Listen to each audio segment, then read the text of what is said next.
Hello everyone, welcome back.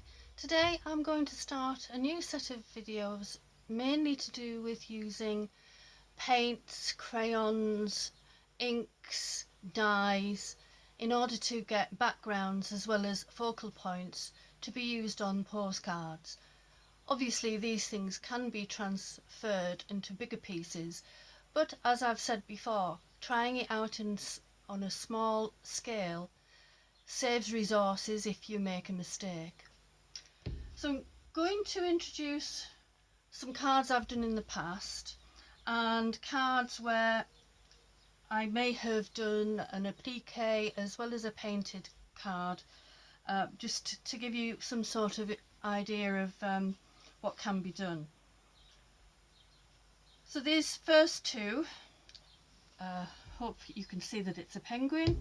Obviously this one is appliqued and this one is all painted.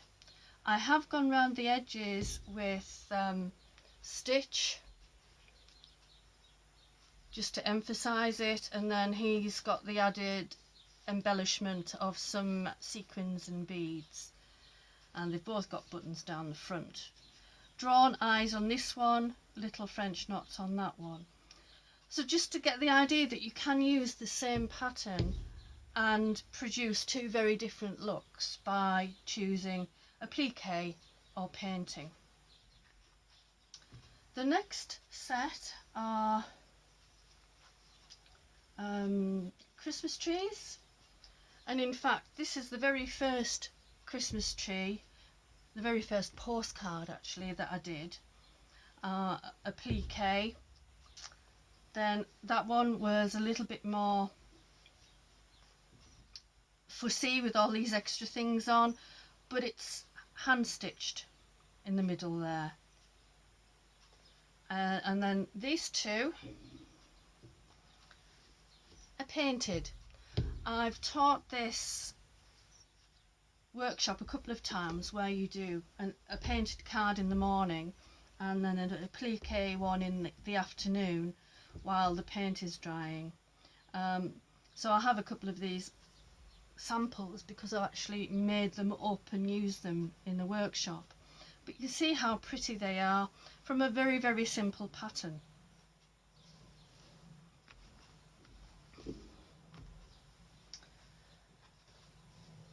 I've also done a couple of doves here. There's your applique. Then a couple of painted doves. This has got hand stitch around the outside, the rest is machine stitch. The blue background with extra glitter on it there is very different to the flat cream background of that one, so you can get very different results. This pattern, the first one I did was a painted one, and that's that one, and I tried it in a couple of extra colours. She's got fluffy bits added for the end of the scarf and some stars that she's looking up to. They've all been grounded, and these two have got a little bit of sparkle on there as well. And then this one was an appliqued one. So a lot of patterns are very versatile. Talking about painting, the painted ones I've shown you already have been acrylic paint. Very, very little water was added, because if there's too much, the paint will run, and you've got to be patient and let things dry. If you've got a heat gun that can dry things off, then that usually helps the process. Otherwise it's patience, and I'll show you in a minute that where I lacked patience and made a mistake. The next few things I'm going to show you could be focal points, and they've all been done with gel pens. This is a glittery gel pen on here, ready for use on a card.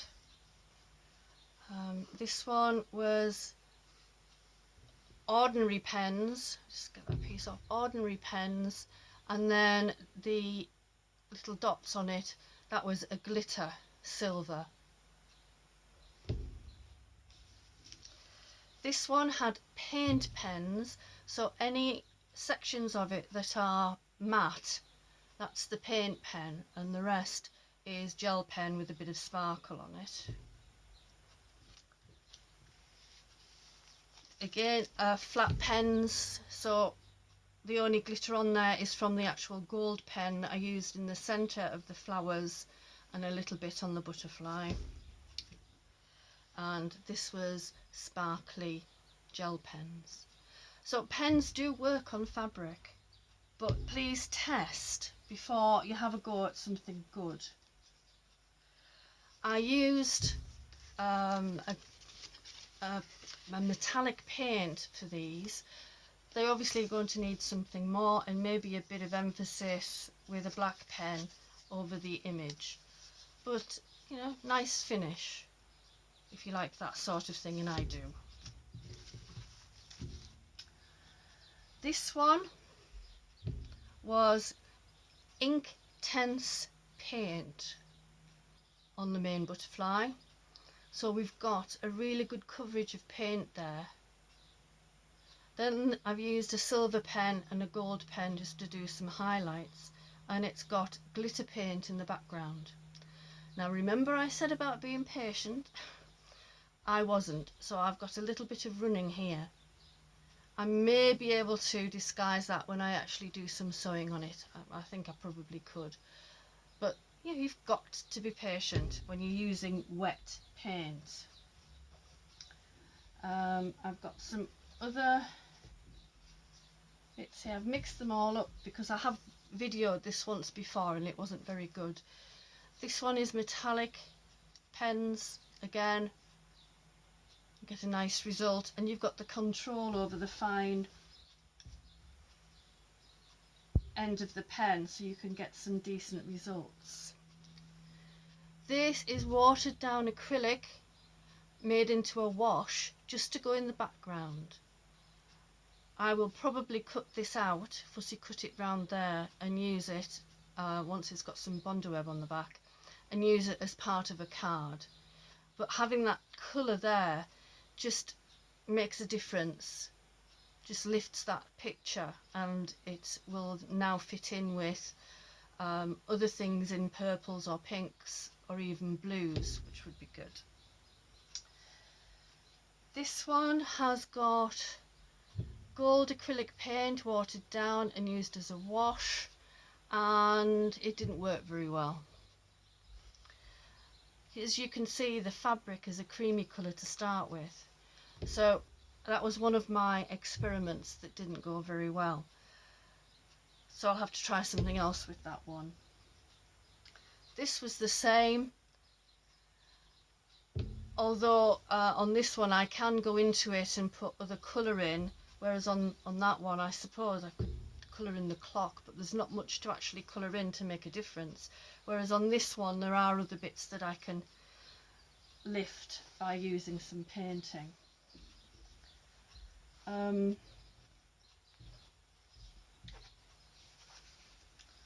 This next one is a lovely stamp. Most of these I've shown you up to now have been stamps that I've used with a permanent ink pad. Now this one is one of my favourites. I painted in the background there, and I was doing a wash of a sandy colour, and look what happened. It ran.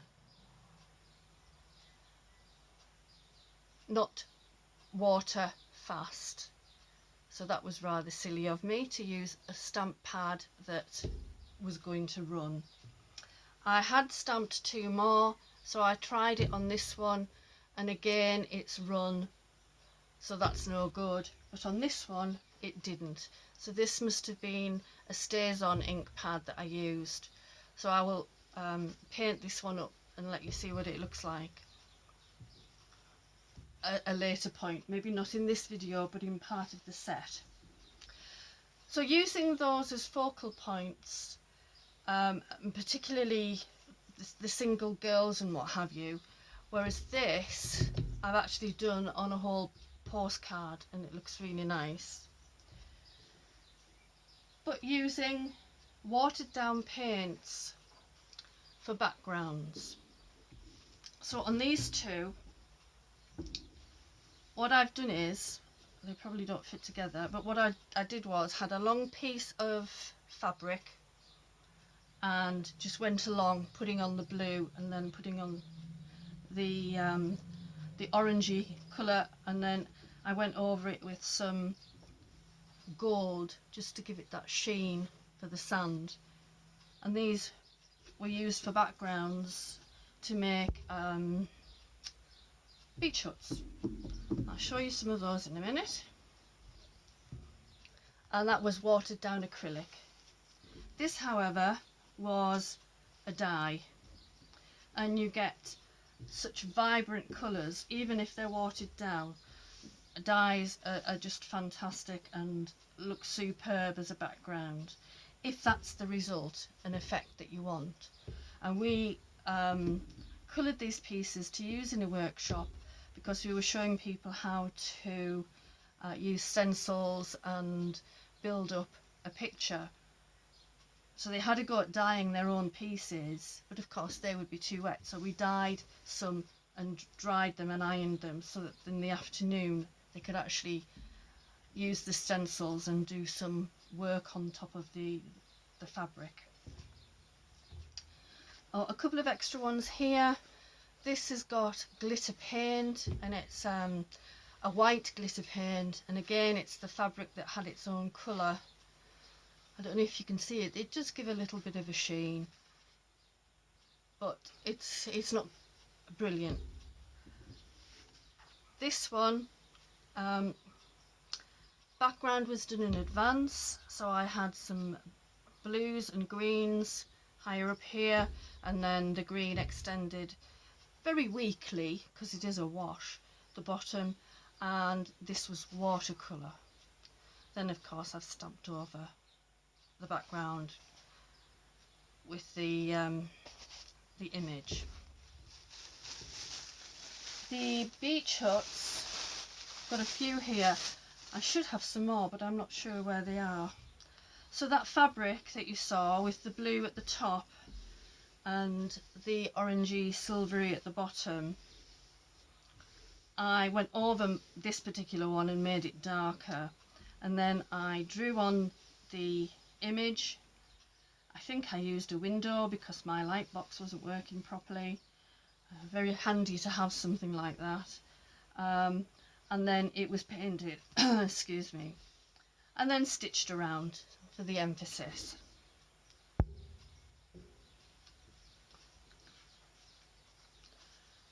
This one is just on card at the moment, and all of these pieces in the background are from Gelly Prints. So I cut them out and they just stuck down onto that piece of card. Then I have stitched the fabrics on top, and it's all hand stitch. And it's got these little bits of plastic here and the little button. I think that looks quite effective too. Let me see. It's another painted background and a painted beach hut. Painted background, fabric beach hut and bird and fence. Painted bird on that one. This one is all fabric, and there's been some extra bits of brown painted on here, but it's all fabric. And this one is fabric in the background with some extra paint here, and then the beach hut has been painted over the top. And then I have here an applique one from start to finish. So very similar patterns each time, just amended a little bit to suit needs and to suit the materials that we were using, and this has proven to be a really popular workshop.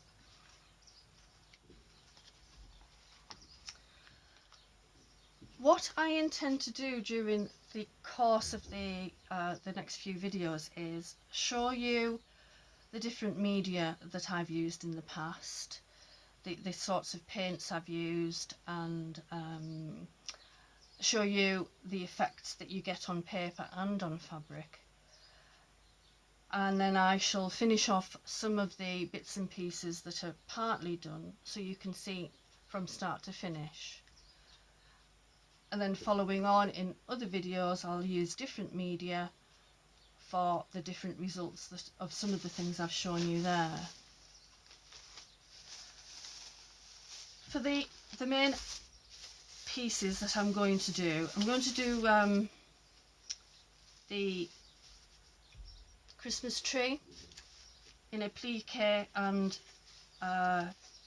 paint, so you can see those all the way through, and the dove, so you can see those all the way through. Very simple patterns there that can be used, as I've said already, for applique as well as painting. So we'll have some of those as an end result, and some of the other samples I've shown you. In here I've got a couple of other things to show you.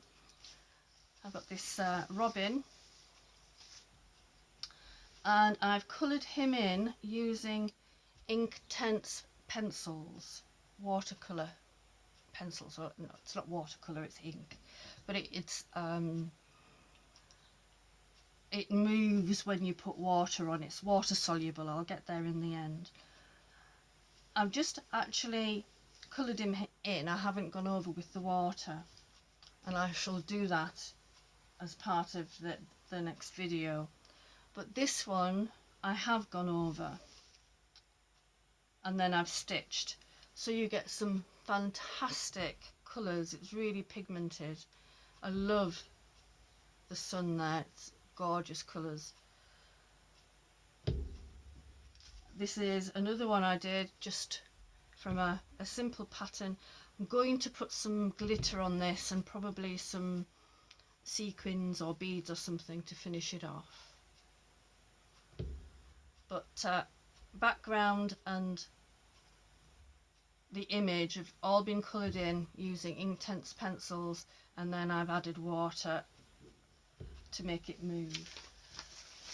The pattern for this one, it was on a video on YouTube. Helen Godden had done it initially. Obviously I haven't used all of the pattern that she posted, but we were allowed to use it for our own use. I've just taken a little bit from the middle. So you've got to be careful when you use images from the internet.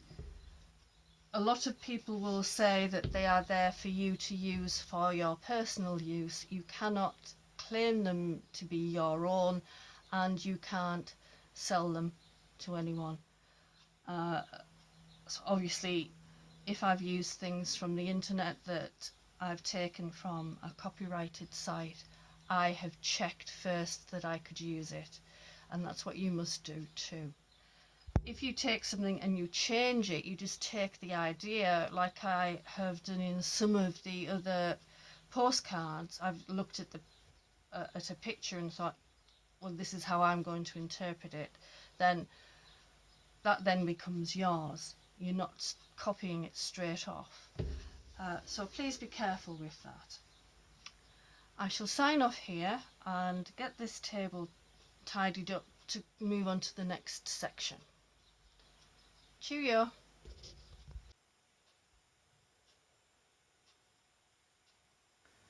Hello again. I've got myself sorted with some of the large masterboards that I've made. If you've seen any of my earlier videos, you may recognise some of these, particularly the one on the top. Adding colour to paper is a lot easier than it is to fabric, because you've got this flat surface that's not going to move. And one of my favourite ways of putting the paint on is just dollop some on there and use an old credit card or a store card to drag it across the page. And all of the samples here, that's how I've done it. I've not used a paintbrush. They've all been dragged across. And then the extra layers added, in this case, some feather stamps and lettering from a stencil. And now that's ready for more work. This one I love these colours. There's a blue, a lilac and a green on there that have been dragged across, and then I've stamped the feathers on. And what I think I might do on a couple of cards is paint into the feathers and see what happens. Yes, that's a nice one. On this one, when it had the base colours scraped across, I then scraped some glitter. Can you see the glitter? Some glitter paint over the top. It's a transparent paint, so it just shows the glitter. Then these sections are stencils that I've put paint through, and then there's some stamping as well. So I think you get the idea about how I've done these, and it's very, very quick. Getting that paint down initially doesn't take very long. Probably takes longer for the paint to dry than it does actually producing the sheets.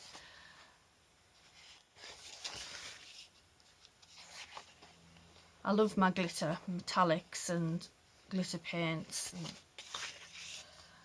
looking at the effects that they make.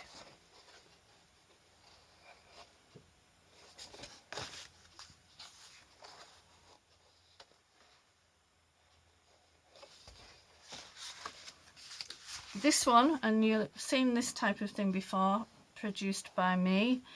It had a base colour of blue, then it had some stenciling, the little dots here, it's stenciling.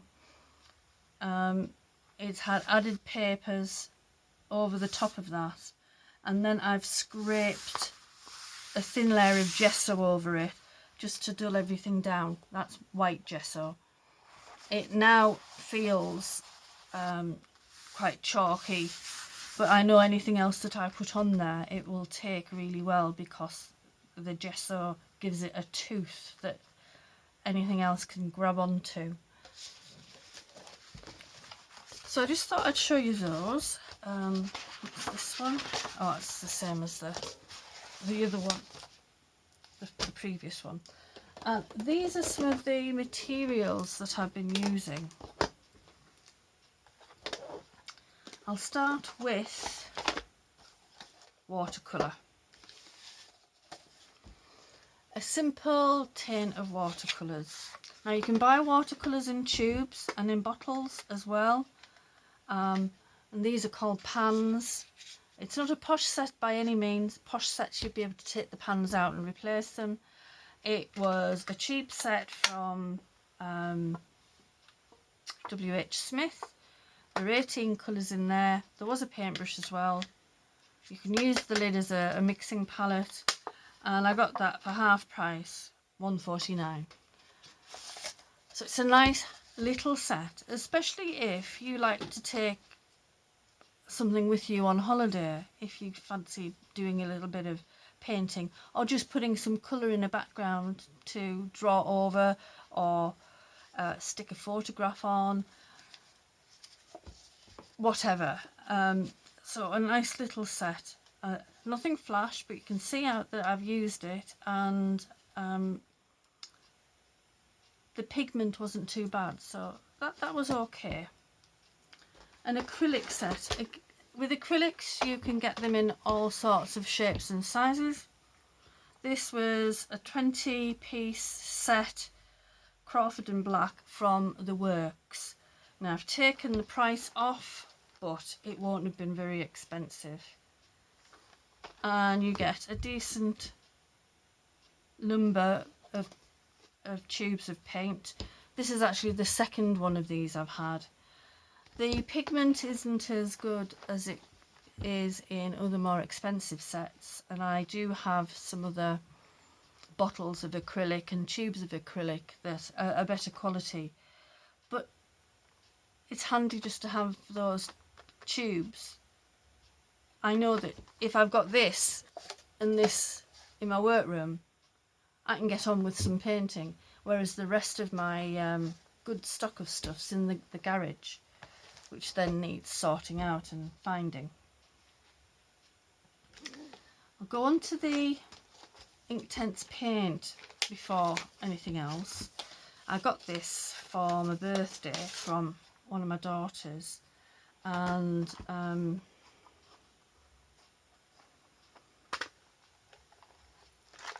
it's an altogether better set than the one I've just shown you. But it's ink. It's not watercolour, it's not acrylic, it's ink. It's water-based ink, so you use water to, like you would with the watercolour, to get the paint onto your brush or onto a water brush, and the colour is intense. It's gorgeous. They are highly pigmented. It's a lovely set. Expensive set. Cost an awful lot more than my little 149 watercolours there, but it is an investment. And the reason I wanted the paints was because I've got the pencils and the little ink blocks. The ink blocks look like this. You can take them out, you can use them to draw with, to colour in with. I know it's not a particularly useful end to get precision, but for filling in a background, if you wanted instant colour, they're brilliant.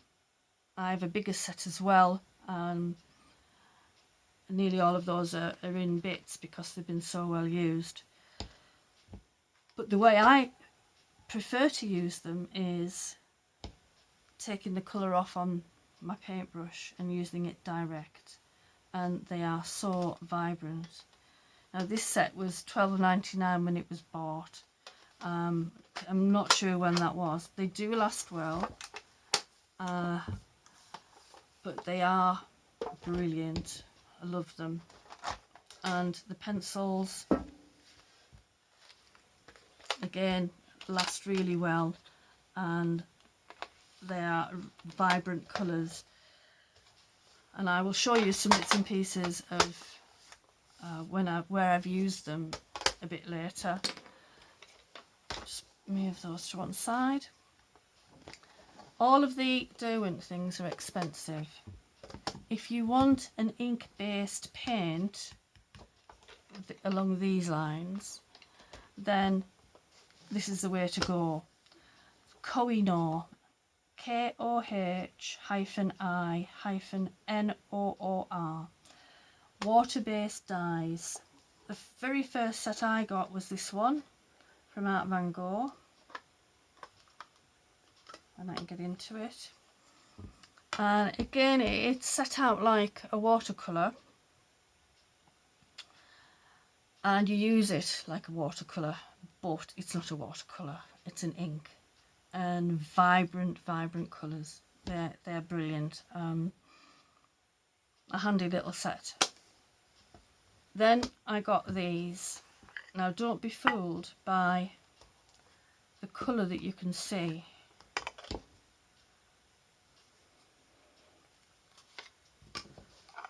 They all look murky and dull, but they're not. They're vibrant, full of pigment and lovely to work with, and they are the same product as this, except it's in that little container there, and both are easy to take with you wherever you might want to take them. The metallic and shiny paints that I was using are these. They're not particularly good quality, You saw the black and white card where it didn't cover particularly well, but they're cheap. I have a lot better quality ones than these, but you know, it's finding them. I know if I've got these around in here, I can just get them out and use them. I don't have to go looking for things in the garage. However, I do have some better quality ones that have superb coverage, and I will get them out to show you those, but in another video. So that's what I'd used in the samples that you've seen today, and there's always space for crayons. Simple Crayola fabric crayons are okay. You get decent coverage, and of course they are falling apart. Will form a resist for anything else that wants to go over the top, because they're wax crayons. These crayons are specifically for fabric, and you can use them to do some precise colouring in. They have good coverage, and once they've been iron set, they are washable. So it's just a different way of using a product with a different effect that can sometimes be useful in one project or another. These crayons, however, cost a lot more than the others. Caran d'Ache Neo Colour 2, they're water soluble. So these are lovely. They've got a really good pigment, and they're waxy, but they do move around with colour. You can get them in bigger sets than this, but they are expensive. Not used these so much because I've been using these. Doesn't look like it, but I have. These are called Woodies. They're Stabilo Woodies, and because they're in a pencil form, don't know, it just seems a little bit easier to use, and you'll get a big chunky what are they called? Pencil sharpener. Big chunky pencil sharpener, so you can keep the point quite pointy, so you can get some precision in there. And these are lovely because you can use them as a crayon and use them as a paint, because they move when you add water. And even using something like a baby wipe over the top can create an effect. But you can also, with these things, wet your brush and take the pigment straight off the pencil. You can do that as well with the Inktense pencils. You take the colour straight off, and it'll be more intense than it is if you put colour down and then wet it. So quite versatile, and I'll put those back in there. Very useful to have about, and sometimes I sit and think, what shall I use? I've got so much, it's difficult to choose. I tend to go for the better quality, I must admit, unless I'm up here and I've only got access to the smaller packages of things. But I will set up and show you how to use these things, and I'll be back shortly.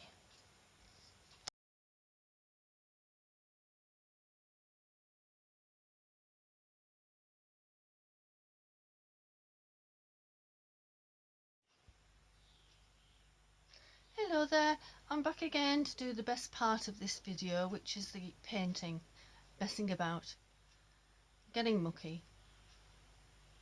First of all though, I wanted to show you these paints here.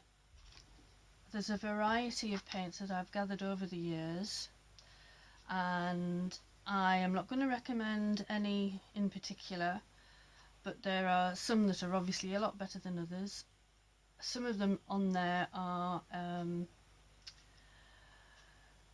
not the basic acrylic paint that you would buy, but some are, and you can get decent effects using all sorts of different ones.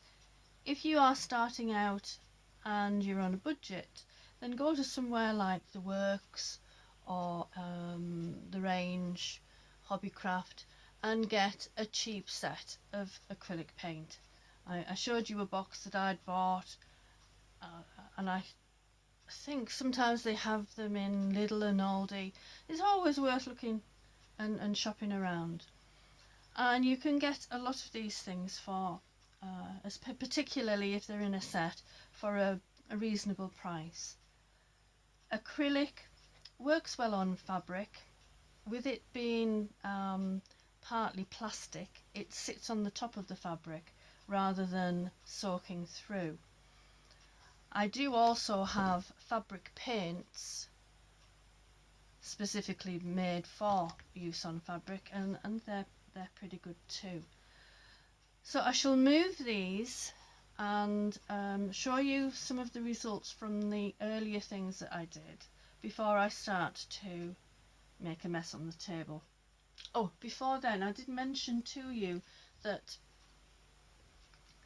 I had some metallic colours that were better than the ones that I showed you earlier in this video, and these are they. I absolutely adore these, and they come in different sets. So this is set 2 Carnival Brights. They are iridescent shimmering watercolour paints, and they're distributed by Creative Expressions Kettering, creativeexpressions.uk.com, and I have bought 3 sets of these from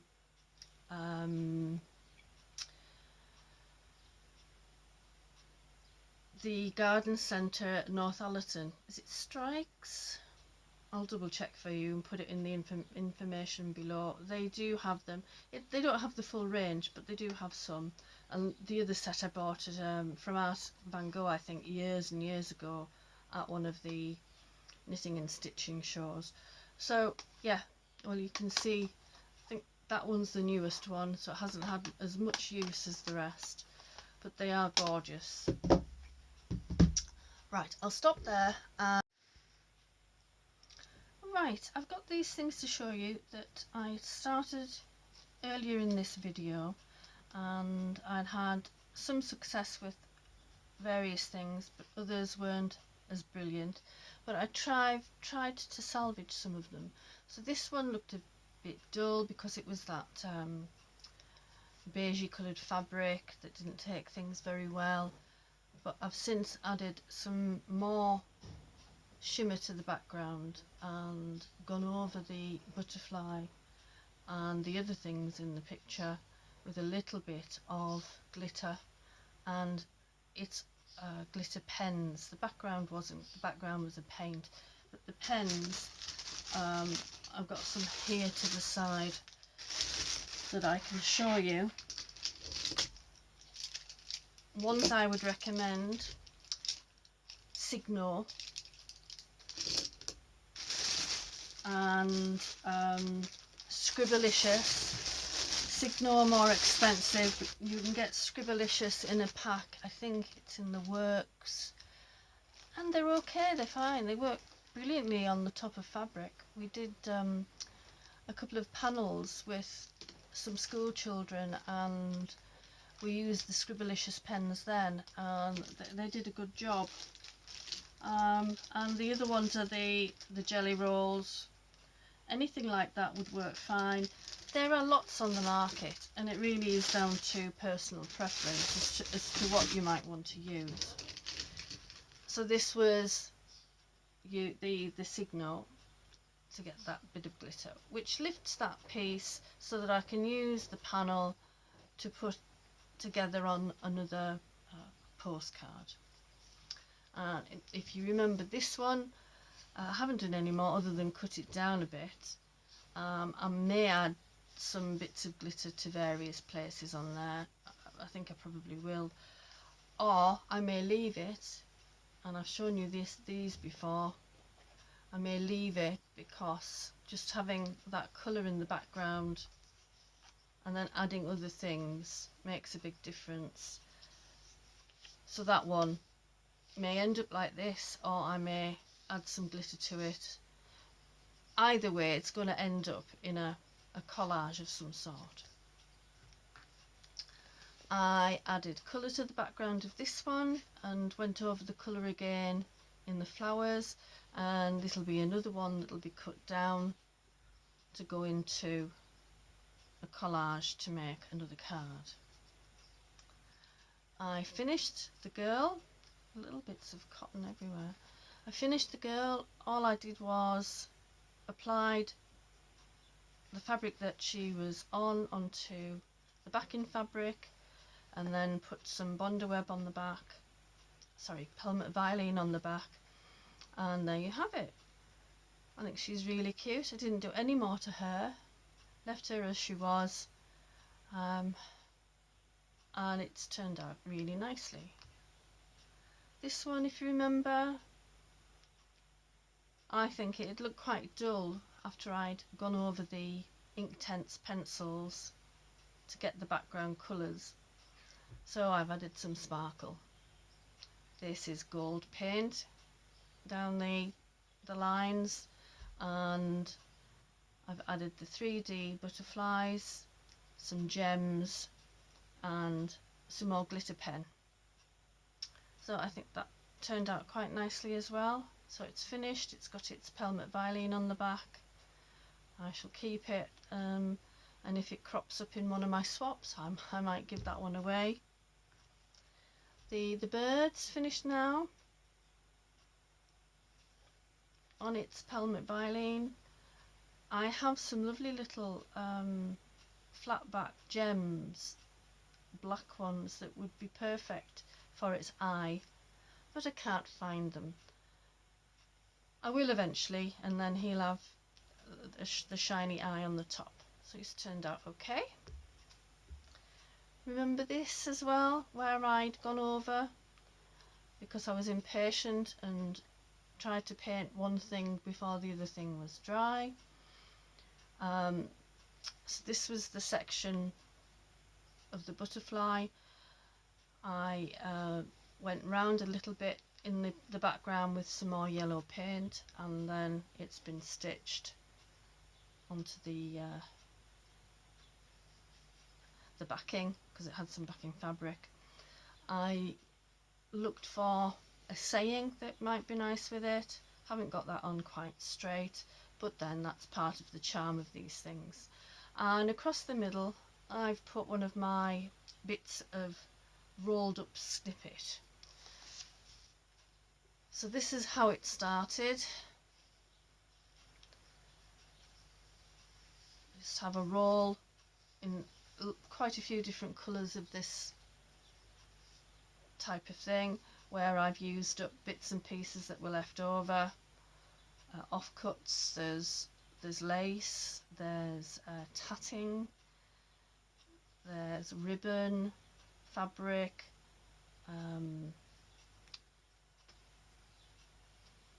even weave fabric, bits of decorated tape there.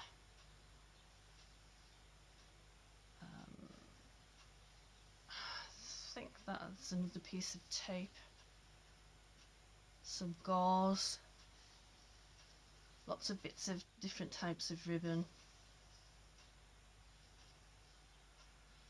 and you can either use it as it is, or like I did on here, I stitched it to this with a decorative stitch, flattened it right down, and then put the gems over the top just to give it a bit of sparkle over for the card. So these things do come in very handy. I have a session every now and again where I make up about half a dozen rolls with different colours, and they're there when I need them. So that was that one. And remember this one where the ink ran? That was the same colour ink. Well, I painted the other one for you because the ink didn't run on this one, and it's finished now on its piece of Helmut Violin, ready to go. Our legacy in life we cannot retrieve. Our mark is surely made by the footprints that we leave. By D. Morgan, I think that says at the bottom. It's a stamp, and I can't read that even on the stamp. And this was the original that I did, that I shall keep. It's the first one I did using that stamp, and I love it, really do. It's the pastel colours, I think. This one I've made a bit brighter, but that's been quite a popular one for giving away, and it's so easy to do because there's not that much stitching on there, but it's still fabric, of course. And I thought you might like to see this one.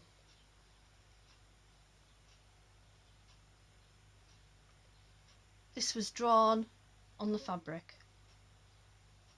then it was painted in the separate areas, and there's some hand stitch to put a bit of texture on,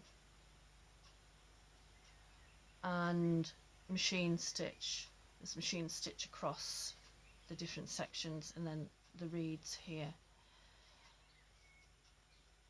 and the stormy sky.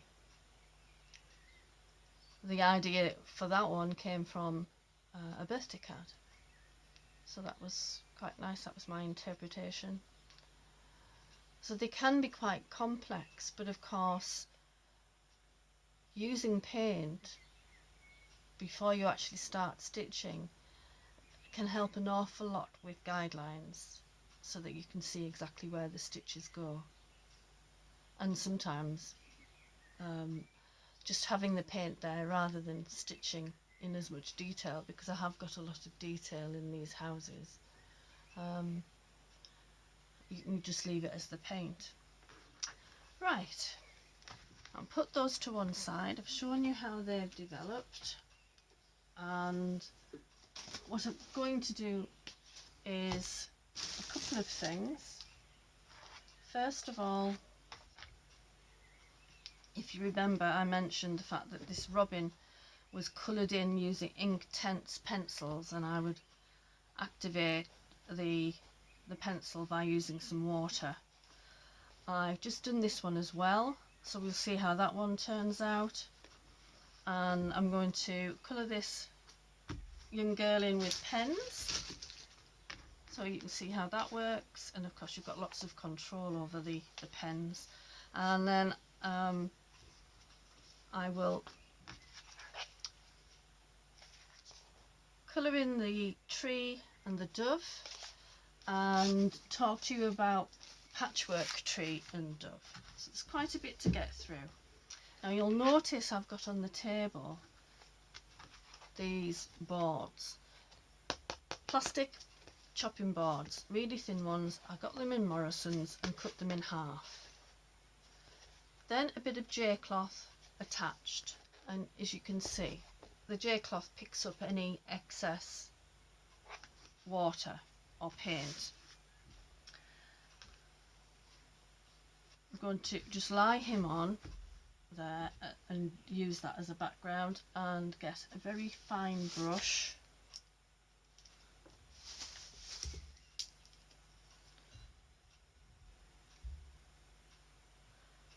and start to reactivate this paint. I want to do the paint pencils. I'm going to do the leaves first because they're quite a small area, and don't put too much water on the brush. It's also handy just to tap it off on there. What it does is makes the colour more vibrant and evens out what you've got there.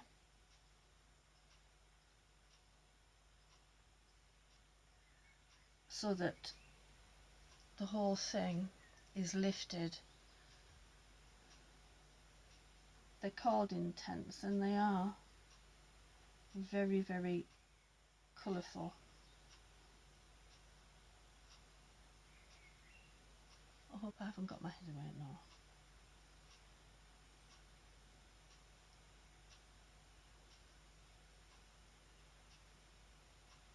Just a bit too much water there.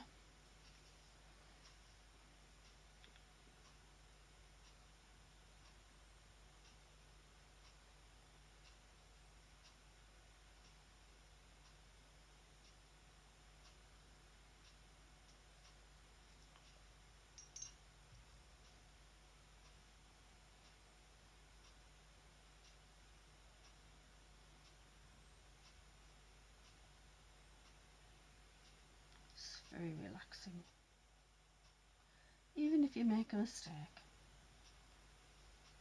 On a small scale, it doesn't matter.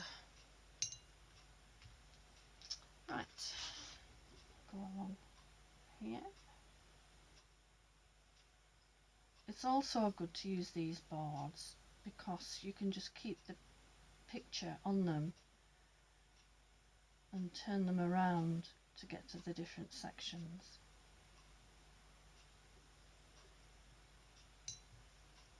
I have the tree and the dove taped to the board because I'm actually painting rather than just going over the pencil.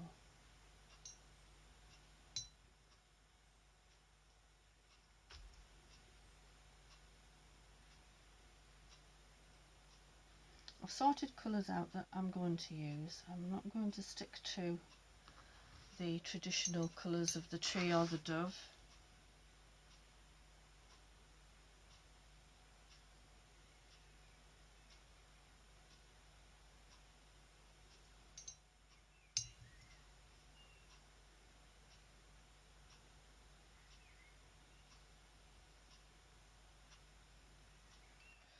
Another good thing to remember is if you've got a line like this, just go down the middle because then the water will spread. I'm going to do the body round here first.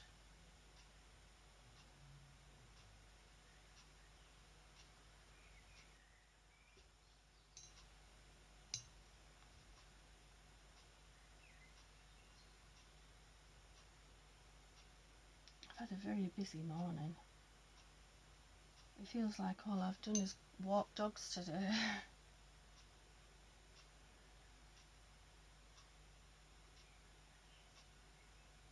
And I got wet.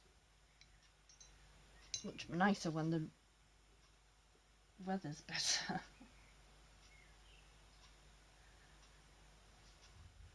They're husky, so they don't care if they get wet.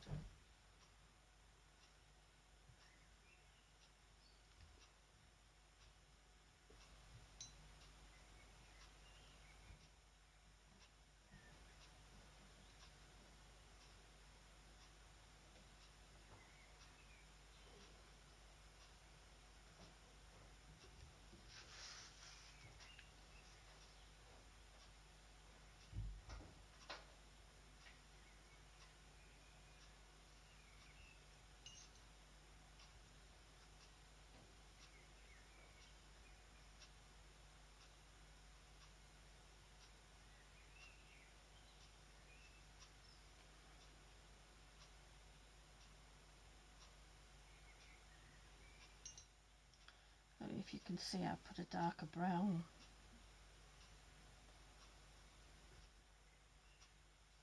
Just next to the breast to try and make it look like it's got some depth. And there are several different colours mixed there.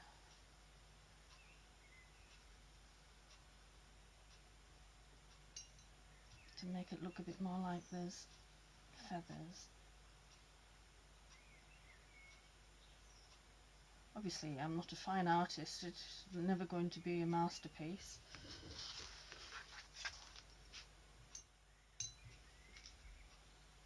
I think they're cute.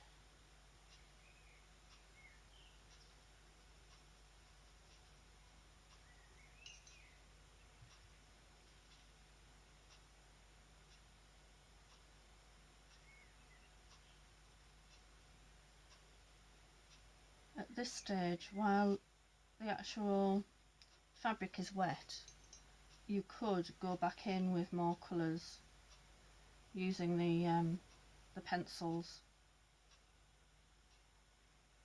I'll show you what I mean in a second.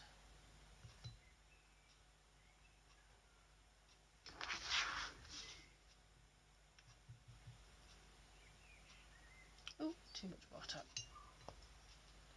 Far too much water.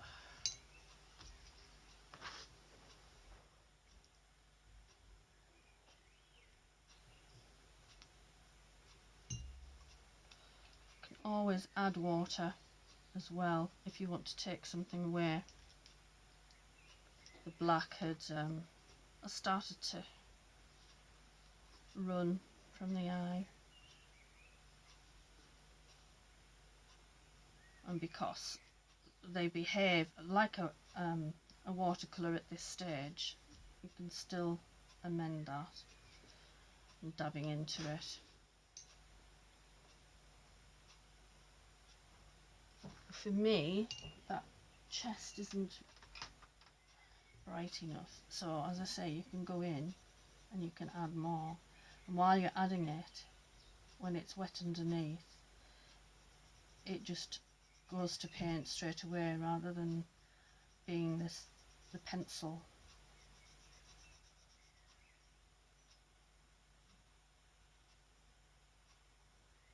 See how more vibrant that's become? Just put a few lines in to try and get some variety in there. And of course you can always go back into it and back over it when it's dry. The paint underneath won't move because once it's dry, it's permanent. So you can add more layers. Just put a little bit of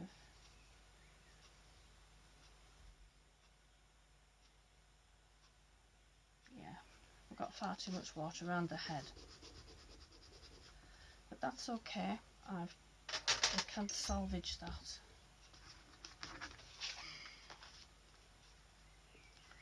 Because what I can do is spread it out and make it a background colour, or mop it up and take some of it away.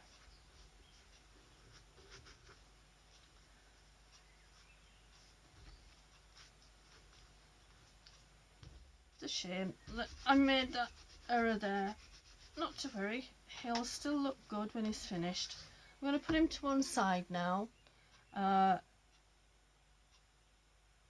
let it dry the way it is at the moment, and we'll have a look at him later. I coloured this in earlier with Inktense pencils, and what I've done, just to show you, is I've got a mixture of colour here. So it's got an orange in the middle, then it goes to the red behind, then it goes to a darker red. Is that my cup of tea? Thank you very much. Thank you.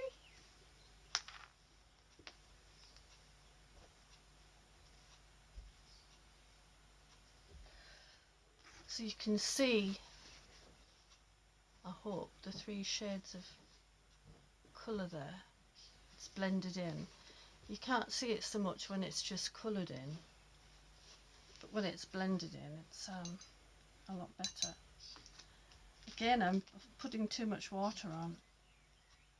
It really has to be quite a dry brush with just a tiny bit of water. And in these flowers,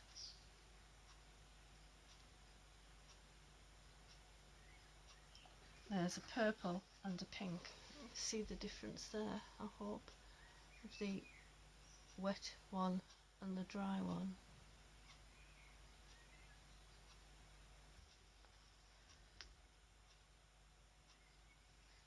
And I've got 3 different greens in the leaves.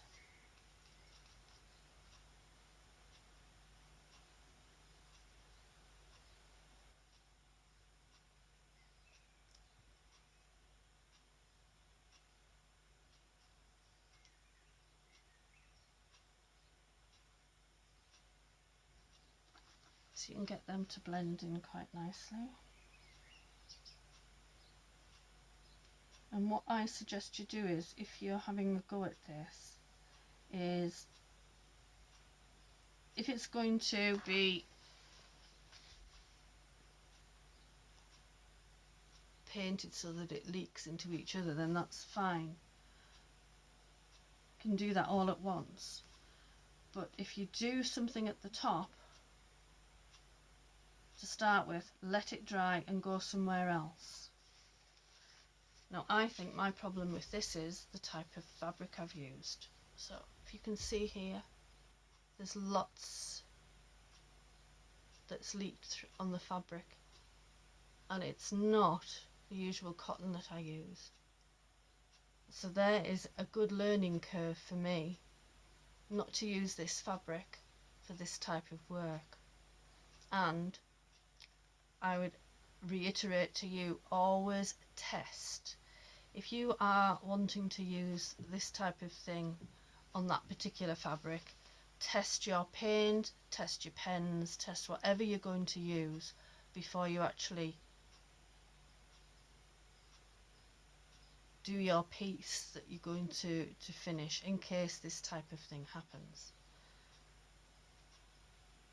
Learning curve for me, learning curve for you. I won't use this type of fabric again for this particular technique. Now, I will be able to save this, and I'll probably do that and show you what it looks like at a later date. Maybe not during the course of this video, because what I really want to do is, sorry about that, my phone ran out of storage space, so I've had to go in and delete other things so that I could continue.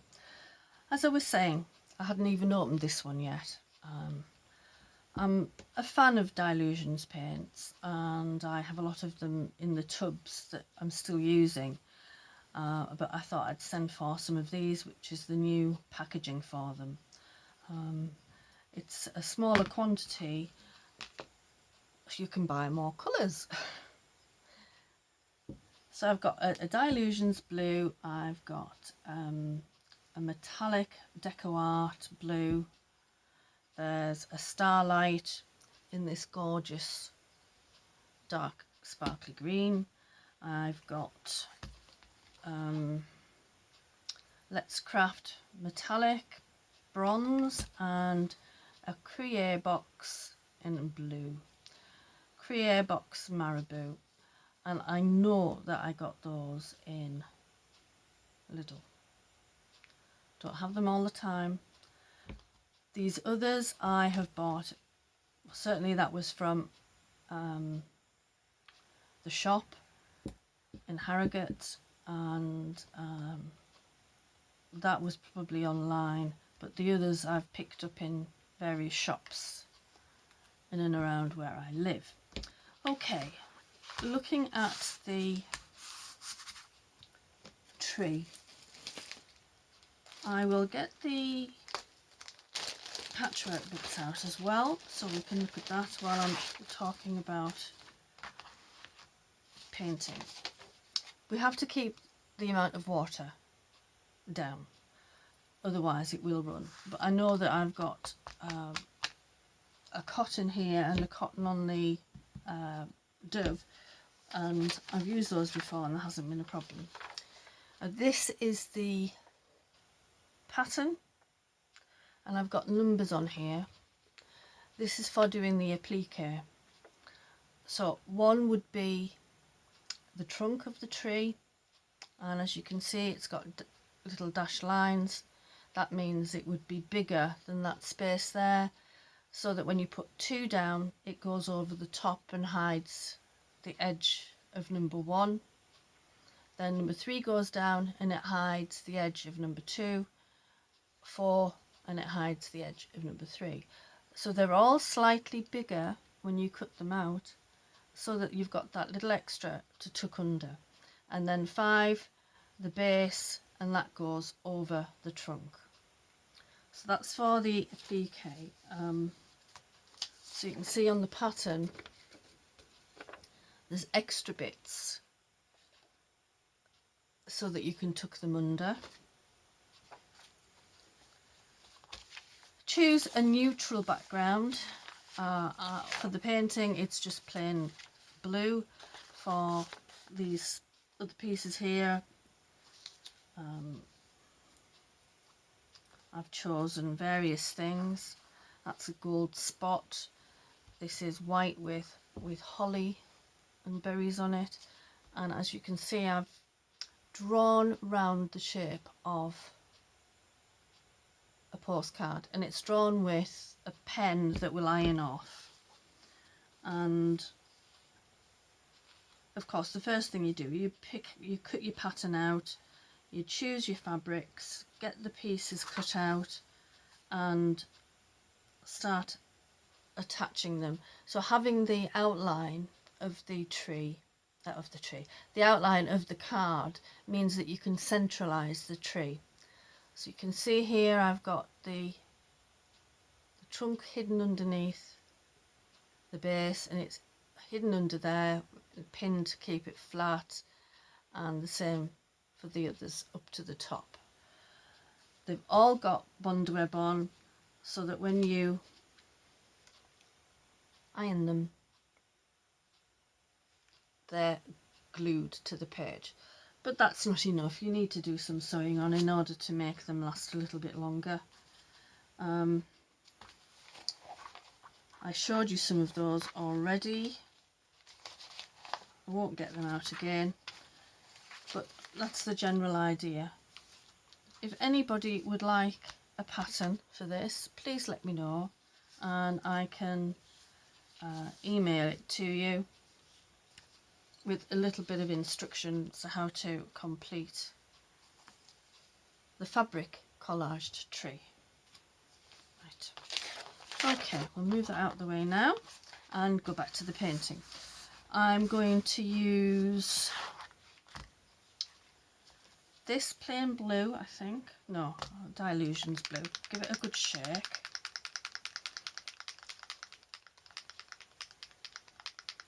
They all need a shake really, so that you mix up the protector with the actual paint. So, sometimes when you squeeze a paint out, you get a jelly-like substance because it's separated from the paint. So rather than making a mess, shake it up. So we only need a little bit, and I've got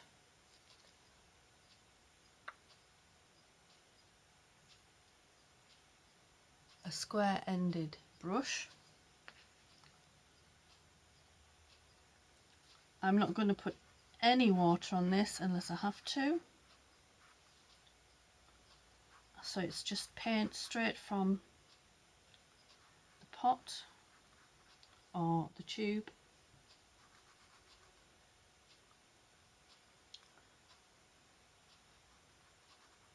Onto the fabric.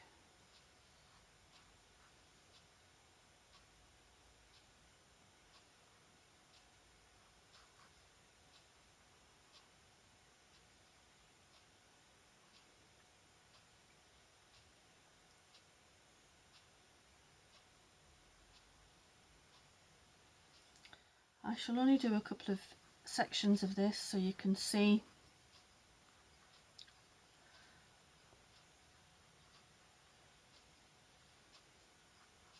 what I'm doing. Then I shall make sure I finish it off, ready just to put the backing on. And all I do with this is paint, and if it's not perfect it doesn't matter, because you can always straighten edges up with a little bit of stitch. And I will stitch around it and then add some decoration. That may be beads and sequins, it may be stars, it may be characters that little gnomes and deer.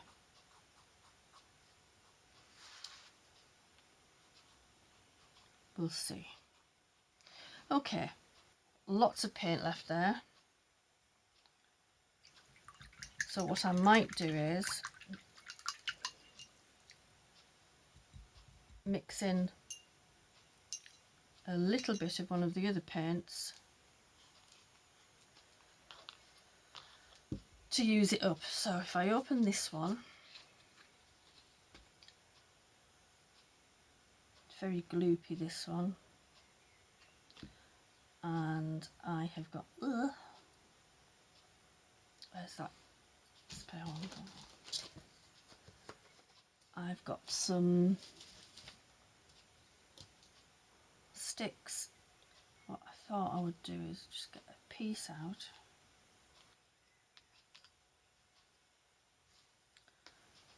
I'll throw that away.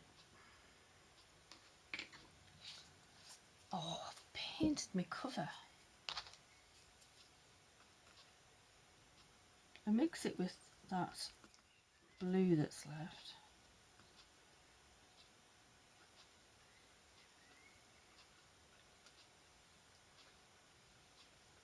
Which will change the colour slightly. And I am going to paint this section here. So I'm not actually putting wet paint next to what I started with. And it's always worth waiting for the paint to dry.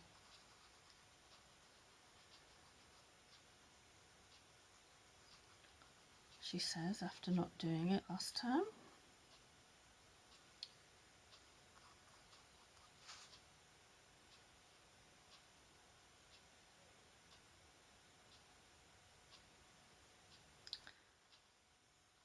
And we've done workshops with this, and we do the painting in the morning and then leave that to dry,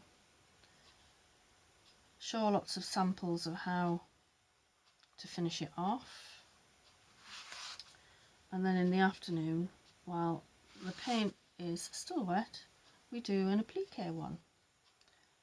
So you end up taking away 2 finished postcards. Well, not finished, but nearly finished, because the paint one will take a while to dry. And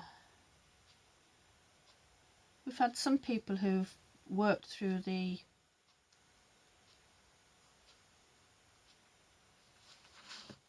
applique tree and finished it, and then got back to this tree, and it was dry enough for them to do the stitching around.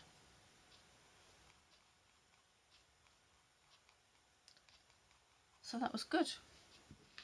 Okay, notice I've just been using the water to clean the brush.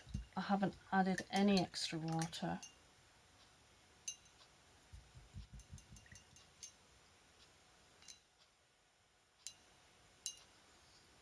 To the paint. Another good reason for having these stuck there, that you can dry your brush off. Okay, have a look. Right. Okay, let's try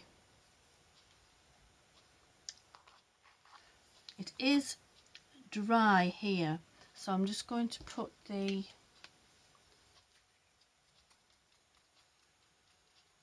trunk in.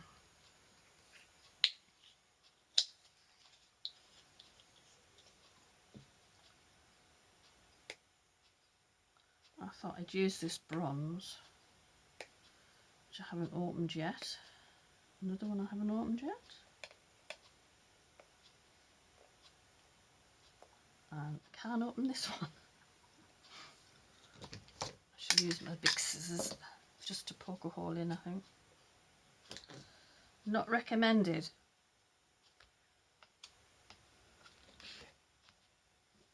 You can damage your scissors. So don't do what I've just done.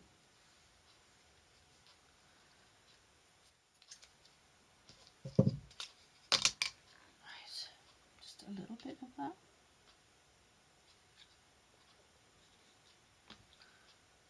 I'm going to get it on my fingers, aren't I?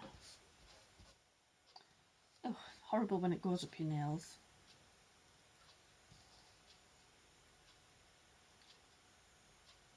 Right, that's that done for next time. So a little bit of bronze for the tree trunk. Oh, and by the way, when you buy paint, look at the labels carefully, because they come in different finishes. Some can be opaque, some can be transparent, semi-transparent. You can get glitter paint, metallic paint. So read the label carefully. It's a problem if you want something that covers really well and you pick up something that's transparent. So this paint here, this metallic paint, the bronze,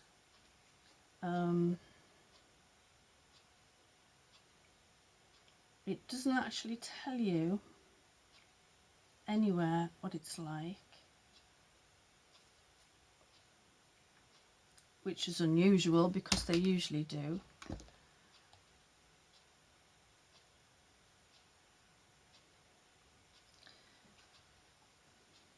But this is a gel-like paint. It's still acrylic, and it isn't opaque, but that's not a problem. Just put extra on there.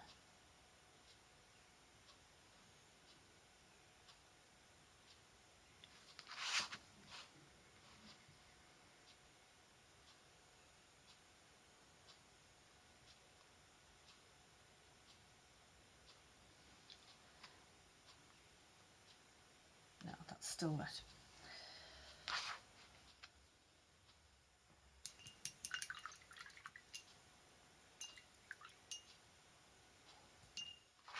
So that's it so far.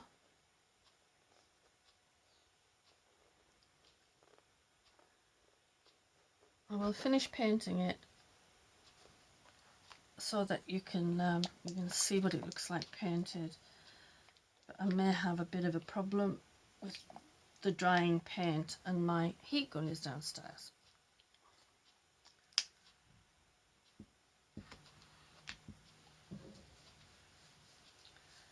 Let's put a bit of that in.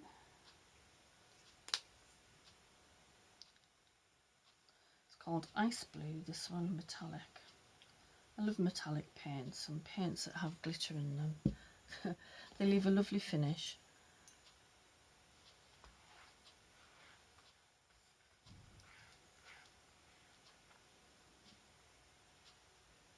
So I'm using this on the top here.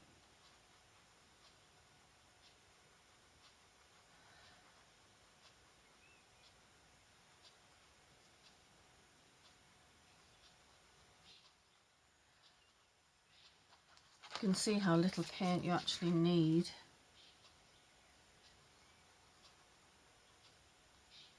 So use it sparingly.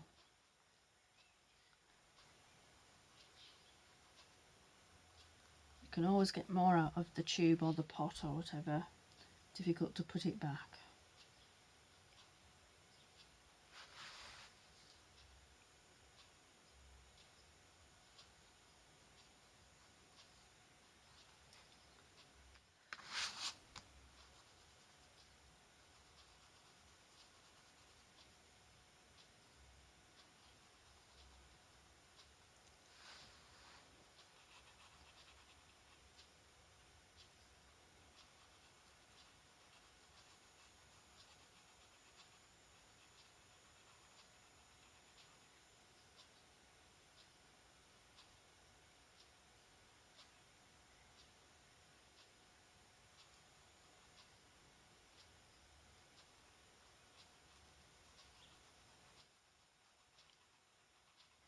Managed to escape up here today because it's the qualifying for the Grand Prix and I'm not interested.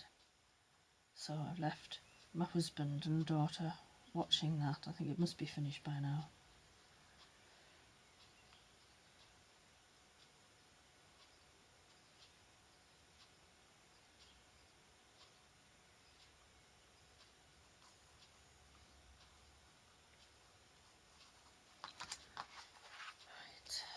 Now if I'm really careful in here, I should be able to finish this off.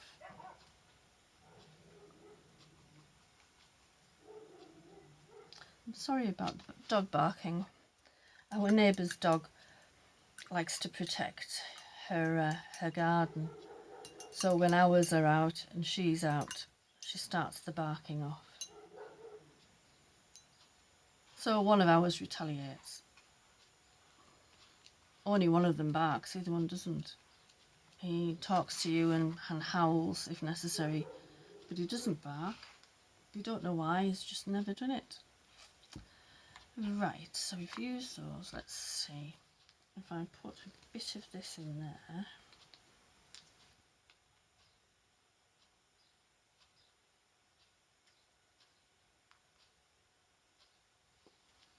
Mix it with that metallic one.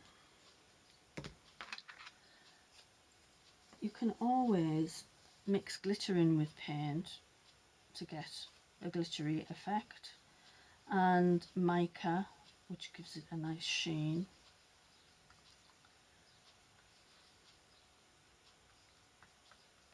Now there wasn't much of the metallic one left, so this shouldn't be too sparkly, but it'll have a little bit.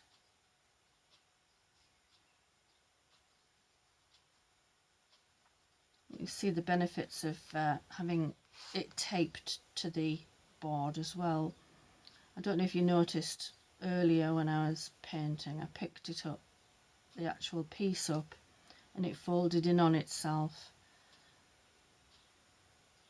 If you did that with this wet paint, it would make a right mess. It didn't matter so much because it was the pencils, but it's another reason why taping it down and you moving the board helps to keep everything flat.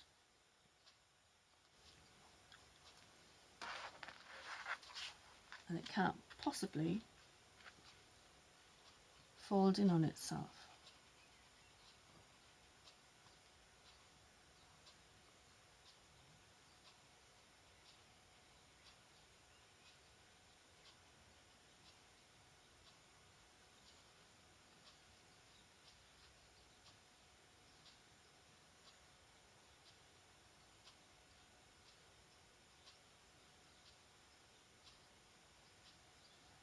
There we go.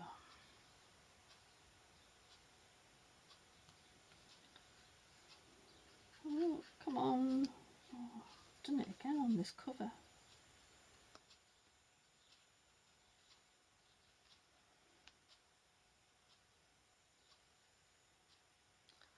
Got a loose.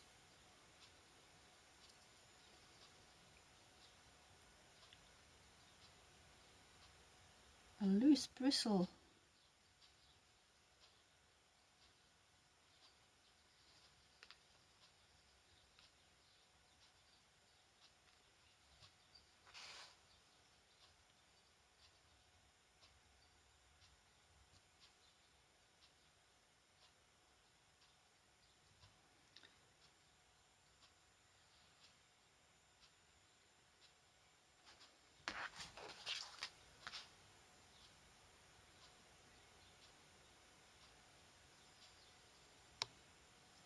There we've got. There it is. Loose bristle meant that I had a little bit of paint go over there. The points may not be brilliant, but when we come to add the decoration, we can hide, disguise, cover any bits that we're not keen on. So I'll leave that to dry, and what I'll do is I'll make sure I get it finished and I'll put it in the pictures, the stills at the end. So that's that one. The dove, I've sorted out a few different greens for the leaves. So I've got Glamour Dust, Deco Art, Limelight, Starlight Textile Metallic Fabric Paint, Deco Art, Metallic, Dazzling Metallic, Teal,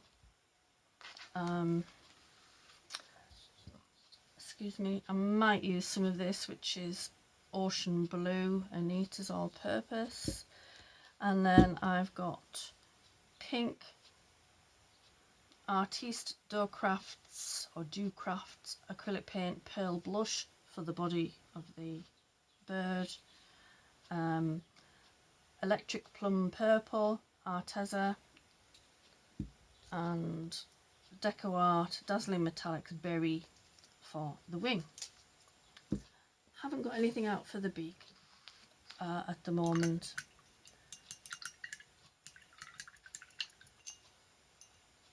But that can be discovered quickly, or even I could use a bit of that gel there. I'll put that on now. This bronze.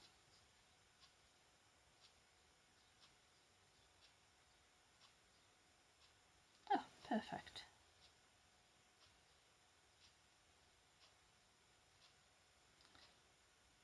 Now, as you're developing this one, it's a lot easier than working out the tree, because you can do the leaves separately.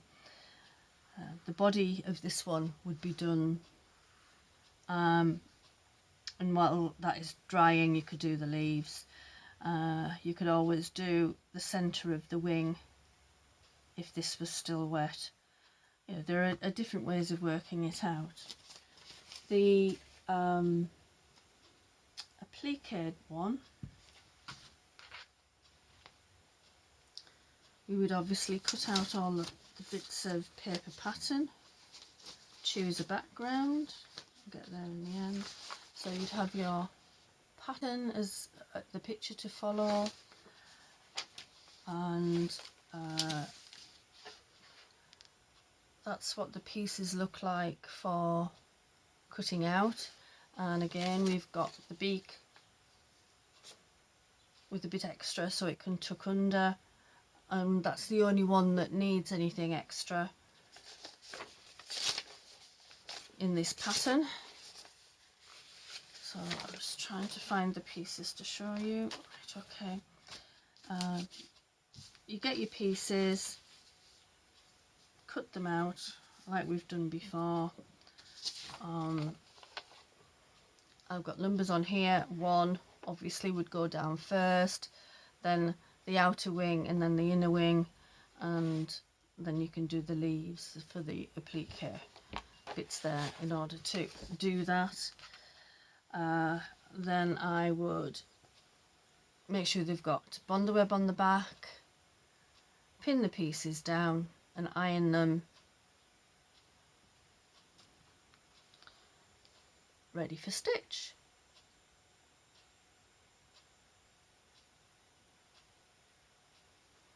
Here's one that's not quite finished. If you can see that that's a hand stitched stalk that attaches to the leaves. It's a stem stitch. Then the leaves have been machined just in the center, so there's a center line and then some lines off to look like the veins in the leaf. And the bird has just been stitched round with a running stitch on the machine, as like the leaves would have been running stitch, just inside the fabric edges. You can also zigzag round the edges, which I've done before, and on the couple of ones I showed you that I'd done, that's what it was. But yeah, you can decorate it as much or as little as you like, because that, with it being a bird and branches, it's not got the same possibilities that the tree does, where you can have all the extras on it. And as I say, I'll show you the one that I've just painted. I'll show you at the end in the still, and put the others on there as well that I showed you earlier on in the video. Okay, we'll get back to this. I think I'm going to use this pointy one because I've got more delicate points to get into and do the leaves. I'm going to have a mixture of greens.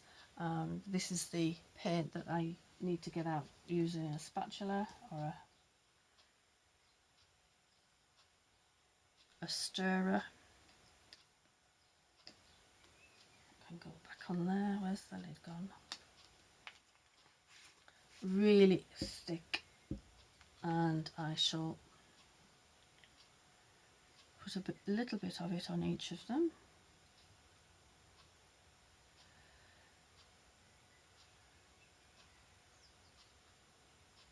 And what I've done with these in the past is you just added colour, and then when I've stitched, I've used the machine or hand stitch to indicate the veins in the leaves.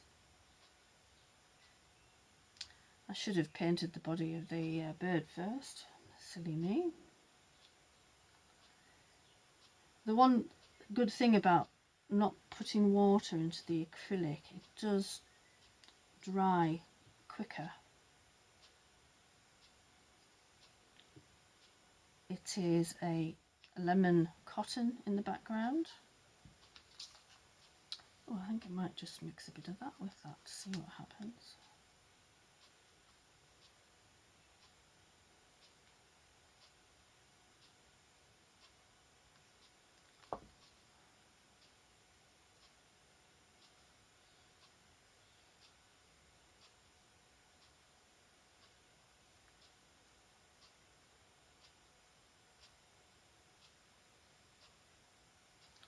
More blue than green, but that doesn't matter. Let's see.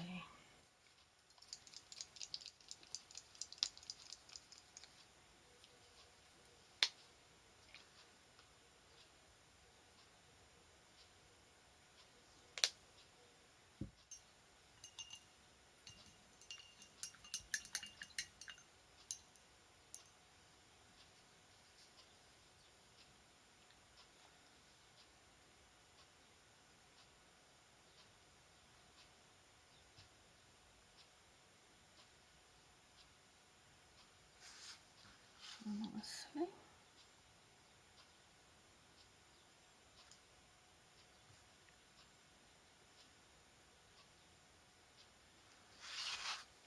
Well, there's not much difference between this one, which is supposed to be teal, and the one that I mixed up here with the starlight. and the bit that I'd already got mixed up from the Christmas tree.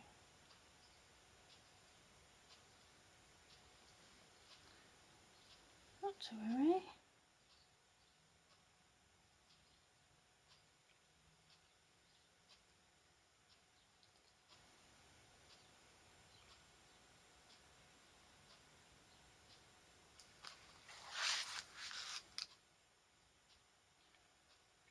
You can always fast forward through this. You don't need to watch me paint.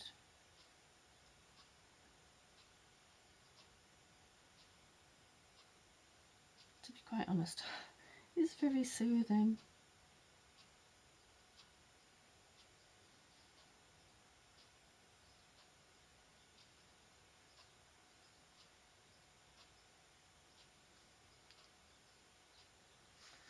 Right.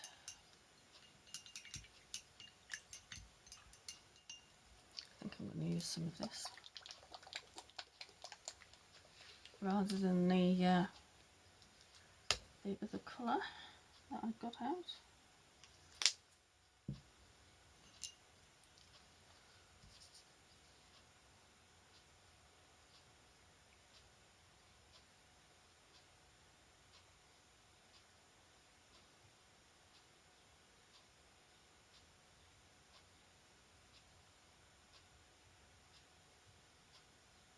What lovely effect.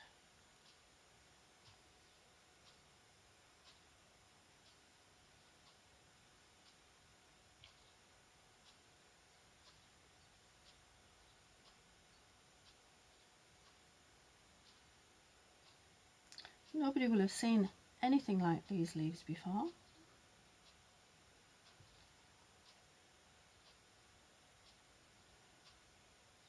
But they do look pretty.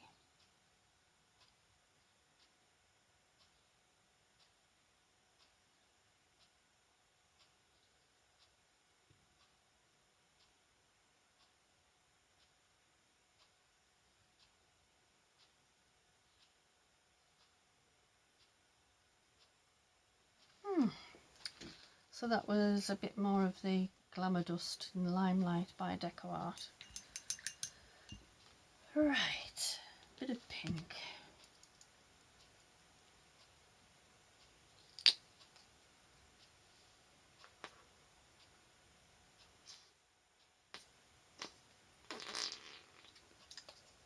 Oh, a lump came out there. Just avoid using that. And quite a bit of air. Okay, nice pink body.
Because this paint is quite thick, it's leaving a nice texture.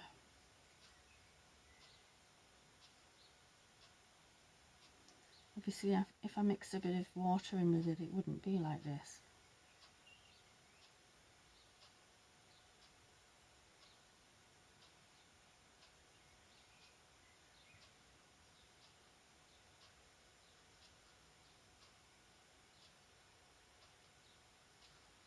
I shall just paint over the eye because I'll put the eye back in with a French knot.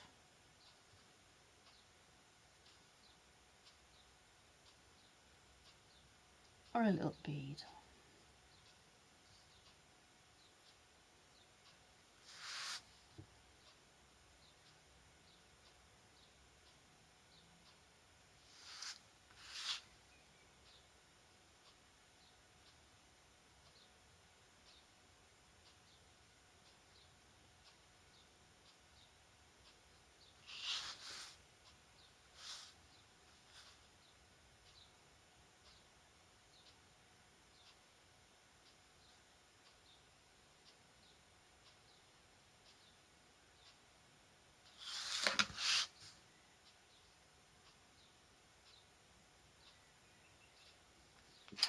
Okay, that's the body.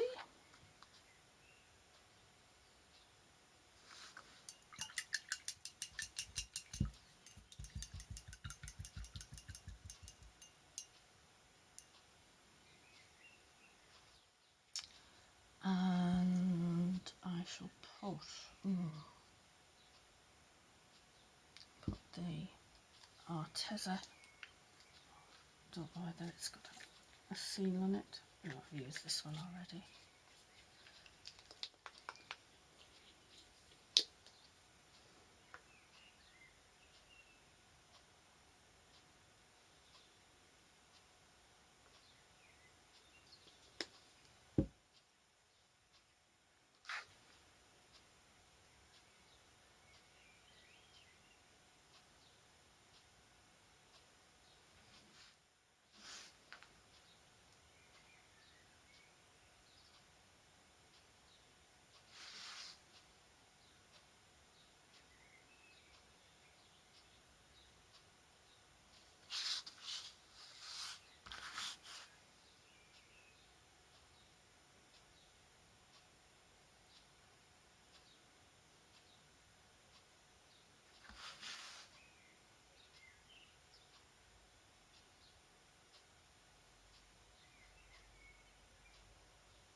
And I think I might just mix these two together, seeing as I've got so much left there, to do the other bit rather than open that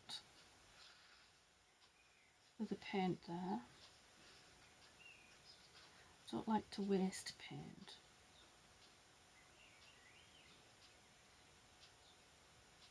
I think I may get some paper out and use up what's left there. Now, is that going to be enough of a difference? I think so.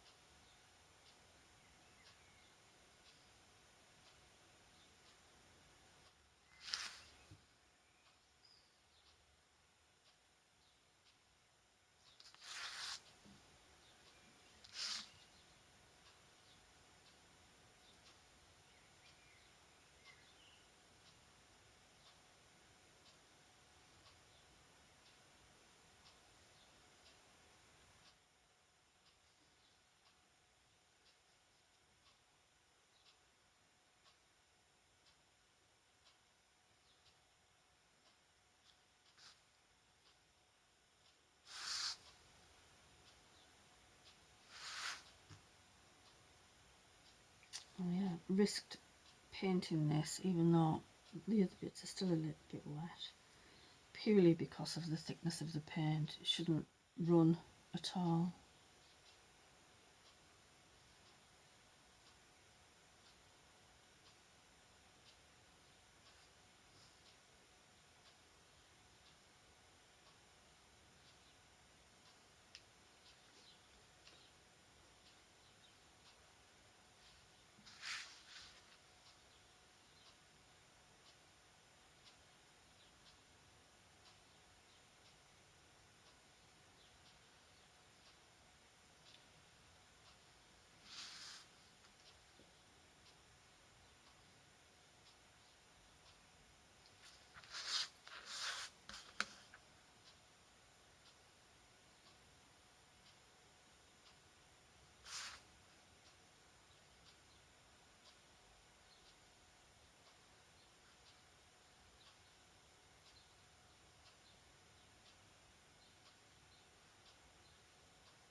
Okay, I think I'll call that done, and you can see how it sparkles with the lovely metallic paint, and then this gorgeous glamour dust on the leaves. And I will complete this, and I'll complete the tree and show you what they look like at the end in the stills. I hope you've enjoyed that. I hope it inspires you to have a go. These are really simple shapes and easy to do, very easy to do. I will just say again that if you would like a paper pattern for the tree or the dove and the dove, let me know, and I'll send them as an attachment via email. But I've explained really what you need to do while you've been watching. Any further explanation, I'll write it down. I don't know if I've got it written down already. Probably do somewhere, but it'll be finding it. Anyway, I'm going to sign off now because this video is very long, and I've got some mess to tidy up. So, cheerio. Bye.